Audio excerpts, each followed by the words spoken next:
లోకంలో విజ్ఞులైనటువంటి వారు ఒక మాట చెప్తారు. అసలు వాంగ్మయంలో అత్యంత శక్తివంతమైనటువంటివి ఏవైనా ఉంటే రెండిటినే చెప్తారు.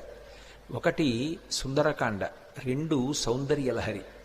ఈ రెండిటి తర్వాతే ఏదైనా ఉంటుందేమో కానీ ఈ రెండిటికన్నా కూడా ఇంకా శక్తివంతమైనటువంటిది చదివినంత మాత్రం చేత విన్నంత మాత్రం చేత ఎనలేని ప్రయోజనాన్ని చేకూర్చగలిగినటువంటి శక్తి కలిగినటువంటిది వేరొకటి ఉంటుంది అని అభిజ్ఞులైనటువంటి వారు ప్రతిపాదన చెయ్యలేదు.